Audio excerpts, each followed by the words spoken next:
भूतिया बंगला। एक छोटे गांव के पास एक पुराना भूतिया बंगला था। ये बंगला कई सालों से खाली पड़ा था और लोगों के बीच डरावनी कहानियों का विषय बन चुका था। बंगले के चारों ओर चमकदार पेड़ पौधे थे, लेकिन बंगले की खिड़कियों से अजीब और डरावनी आवाजें सुनाई देती थी। लोग कहते थे कि बंगले में भूत है जो रात को वहां घूमते हैं और डरावनी आवाजें करते हैं। इस छोटे गांव में एक नए परिवार ने अपनी नई जगह ढूंढने के लिए इस भूतिया बंगले को खरीद लिया। ये परिवार बंगले में शिफ्ट हो गया और लोगों ने उन्हें डरावनी कहानियों से अवगत किया। परिवार में एक छोटी बेटी भी थी जिसका नाम निशा था।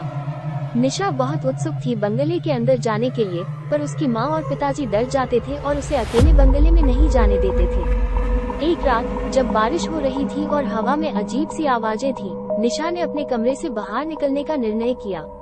बच्ची ने टॉर्च लाइट लेकर बंगले के अंदर की ओर बढ़ते हुए कहा, मैं देखना चाहती हूँ कि यहाँ सच में भूत है या नहीं। निशा का हौसला देखकर उसकी माँ ने डर के साथ कहा, नहीं बेटा, बंगले के अंदर जाना ठीक नहीं है। पर निशा ने डरते हुए भी कहा, मुझे कोई डरने का नहीं है, मुझे यहाँ सच्चाई जाननी है।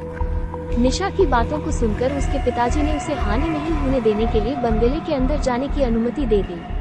निशा ने धीरे धीरे बंगले के अंदर की ओर बढ़ते हुए टॉर्च की रोशनी में दीवारों पर लटके हुए पुराने चित्रों को देखना शुरू किया। उसे लगा जैसे चित्र उसे अपनी तरफ बुला रहे हैं। बंगले के अंदर चलते चलते निशा ने अचानक एक कमरे का दरवाजा देखा। दरवाजे का पूरा रंग पूरा हुआ था और वो बंद था।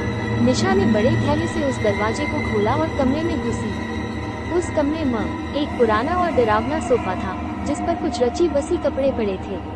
निशा ने सोफे को देखते हुए चिल्लाई, कोई है? कोई जवाब नहीं आया। निशा ने धीरे से सोफे के पास जाकर कपड़ों को हटाया और तभी एक डरावनी आवाज सुनाई दी, कौन है यहाँ? निशा ने डर के साथ पीछे हटते हुए कहा, मैं निशा हूँ। फिर से कोई जवाब नहीं आया। निशा ने फिर से सोफे के पास जाकर देखा, लेकिन कोई नहीं था।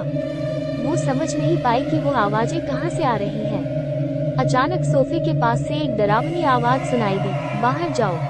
निशा ने डर के साथ सोफे से दौड़ते हुए बाहर निकल लिया। वो भागते हुए अपने कमरे में लौटी और अपने माँ पापा के पास जाकर रोने लगी। निशा ने अपने माँ पापा को सब कुछ बताया, लेकिन उन्होंने निशा की बातों पर ध्यान नहीं दिया। उन्होंने कहा, तुम्हें बस सपना आया होगा, यहाँ कोई भूत प्रेत नहीं है। निशा के पास कोई और विकल्प नहीं था, इसलिए वो खुद को समझाने के लिए कोशिश करने लगी। कुछ दिन बाद रात को निशा ने अपने कमरे में जाकर बुरी तरह से सोने की कोशिश की, लेकिन रात की अंधेरी छाया ने उसे डरावने सपनों में डाल दिया।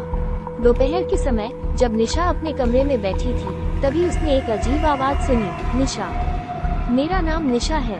निशा ने अचानक से अपने हाथों के साथ अपने बदन को पीछे कर दिया। उसने फिर से वो आवाज सुनी, मेरा नाम निशा है, निशा। निशा ने अपनी माँ को बुलाया, लेकिन जब माँ आई तो वो आवाज नहीं सुनी। निशा थोड़ी देर बाद फिर से अकेले हो गई और वो आवाज सुनने लगी, निशा, तुम्हारे पास मेरी मदद करो। निशा ने सोचा कि कहीं बंगले में सच में कोई आत्मा हो सकती है।